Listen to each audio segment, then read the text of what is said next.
Minute 15 লাইনে দাঁড়ানোর পর অবশ্যই আমরা চলে এসেছি গঙ্গার পাড়ে। তখন সবে জোয়ার শুরু হয়েছে আর কত মানুষের ভিড়। হ্যালো এভরিওয়ান, আরও একটা নতুন ব্লগে আপনাদের সকলকে স্বাগত জানাই। আশা করি সবাই ভালো আছেন, সুস্থ আছেন। আমিও ভালো আছি। আমি ব্রাইডাল মেকআপ আর্টিস্ট মৌমিতা। দিনটি ছিল ফেব্রুয়ারির 12 তারিখ। ঘড়ির কাঁটায় সময় তখন 12টা 35। আমরা চলে গেছিলাম ত্রিবেণীতে মহাকুম্ভ স্নান করতে। আমরা ত্রিবেণীতে এসে গেছি আর ওই যে আমার দিদা আমাদের জন্য অপেক্ষা করছিল, প্রায় অনেকক্ষণ ধরে অপেক্ষা করেছে। ত্রিবেণী রেলওয়ে স্টেশনের কাছ থেকে নো পার্কিং করে দেওয়ার কারণে প্রত্যেকটি মানুষকেই প্রায় অনেকটা রাস্তা হেঁটে যাতায়াত করতে হয়েছে। আমরা চলে গেছিলাম সোজা বালির ঘাটে। আমরা শানবাঁধানো ঘাটে যাইনি, বালির ঘাটে আগের বারও। ত্রিবেণীতে এটা নিয়ে হলো দুবার কুম্ভ স্নান, এর আগে একবার হয়েছিল আর এটা হলো মহাকুম্ভের টাইমে। তো এখানে 3 দিনের জন্যে মহাকুম্ভ স্নানের ব্যবস্থা করা হয়েছিল, 11, 12, 13। আমরা 12 তারিখ গেছিলাম। আমরা গেছিলাম প্রথমে বালির ঘাটেই স্নান করতে। স্নান করার আগেও আমরা প্রথমে গেছিলাম খেলার মাঠে। খেলার মাঠে যজ্ঞের আয়োজন করা হয়েছিল, সেখানেই প্রথমে যজ্ঞের আয়োজনের ওই জায়গায় গেছিলাম। পুরোটা ঘুরে দেখেছি। ভিডিওটা আপনারা শেষ অবধি দেখবেন। কোথা থেকে ভিডিওটা দেখছেন সেটা একটু কমেন্টে জানাবেন। যদি কিছু ভালো লাগে সেটা অবশ্যই জানাবেন। আমরা গেছিলাম, ভেবেছিলাম হয়তো সেরকম কোনো ভিড় হবে না, কিন্তু যে এত ভিড়, এত দূর দূরান্ত থেকে মানুষ এসেছে এই ত্রিবেণী সঙ্গমে মহাকুম্ভে স্নান করতে, সেটা তো ভাবতেই পারিনি। কারা কারা এসেছিলেন ঝটপট কিন্তু কমেন্টে জানিয়ে যান। নিজেকে যদি ভিডিওর কোথাও খুঁজে পান সেটা তো অবশ্যই কমেন্টে জানাবেন। এখন যাচ্ছি সোজা আমরা আগে মাঠের ভেতরে। এই মাঠেই কিন্তু প্রত্যেক বছরের শেষে মানে ডিসেম্বর মাসে একটা মেলা হয়। প্রত্যেক বছর আমরা মেলায় আসি। এবার মেলার পার্ট 1 পার্ট 2 সেটা দিয়েছি, যারা দেখেননি অবশ্যই গিয়ে চ্যানেলে দেখে আসবেন।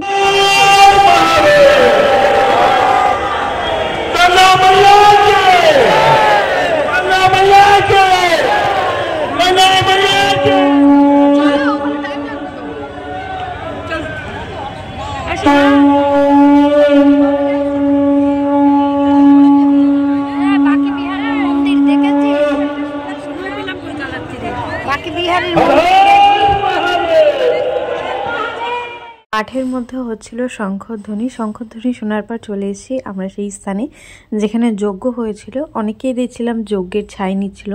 তার পাশেই ছিল মহাদেব এবং পার্বতী মায়ের একটা বড় মূর্তি। সেই মূর্তিতে একটু নমস্কার করে চলে যাচ্ছি এখন আমরা সোজা গঙ্গা স্নানে। চলে এসেছি আমরা বালির ঘাটের কাছেই, কিন্তু এত পরিমাণে এখানে ভিড় যে কিভাবে ভেতরে যাব সেটাই ভাবছি। এর আগের বারও এর থেকেও বেশি ভিড় হয়েছিল, কিন্তু তাও এবারও প্রচুর ভিড়। কত মানুষ, মানে প্রায় 5 থেকে 6 মিনিট টাইম দেওয়া হচ্ছে। প্রায় 1 থেকে 150 জন মানুষকে যেতে দেওয়া হচ্ছে ভেতর দিকে, আবার কিছু মানুষকে আটকে রাখা হচ্ছে। সেই রকমভাবেই আমরা তখন পড়েছিলাম লাইনে দাঁড়িয়ে। মিনিট 15 লাইনে দাঁড়ানোর পর অবশেষে আমরা চলে এসেছি গঙ্গার পাড়ে। তখন সবে জোয়ার শুরু হয়েছে আর কত মানুষের ভিড়। তো বেশ ভালোভাবেই গঙ্গা স্নান আমাদের করা হয়ে গেছিল। তারপর আমরা চলেছিলাম ফেরার পথে। এই যে আগে দিদা চলেছে, তারপর বুনু, আমি, পরে মা। আমরা 4 জনই গেছিলাম গঙ্গা স্নান করতে। আমাদের স্নান সারা হয়ে গেছে, তখন আমরা উঠে আসছিলাম। আর এদিকে দেখো কত মানুষ তখন অলরেডি স্নান করছে, কিছু মানুষের স্নান হয়ে গেছে।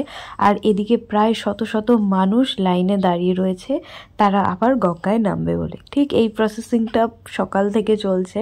যাই হোক, আমাদের স্নান হয়ে গেছে, এখন আমরা বাড়ি ফেরার পথে।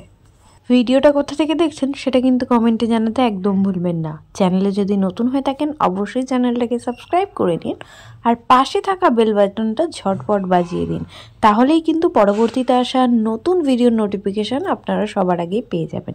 এদিকে আমাদের গঙ্গা স্নান হয়ে গেছে। এখন বাড়ি ফেরার পথে দেখছি রাস্তার পাশে এইরকম গোপাল ঠাকুরকে বসানোর জন্যে কিছু বসার আসন নিয়ে বসে আছে।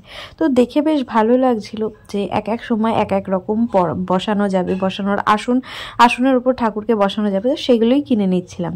কারা কারা কুম্ভ স্নানে ত্রিবেণীতে এসেছিলেন সেটা কিন্তু জানিয়ে যেতে ভুলবেন না। যেমন টাইম মতন কাকু আমাদেরকে ত্রিবেণীতে এসে নামিয়ে দিয়েছিল, সেরকম টাইম মতো ফেরার পথে কাকু আমাদেরকে নিতেও চলে এসেছিল। ঝটপট টোটোয় উঠে আমরা কিন্তু চলে আসছিলাম বাড়িতে, কিন্তু ফেরার পথে ঘটলো অঘটন। কাকুর টোটোটা হঠাৎ মাঝ রাস্তায় খারাপ। অনেকক্ষণ ধরে টোটোটা ঠিক করার চেষ্টা করছিল, কিন্তু টোটোটা ঠিক হচ্ছিল না। অবশেষে আমাদের এলাকারই আর একজন টোটোওয়ালা যাচ্ছিলেন, তাকেই কাকু ডেকে বলে দিলেন আমাদেরকে নিয়ে আসার জন্য, এবং তার টোটো করে এখন আমরা বাড়ি ফিরছি।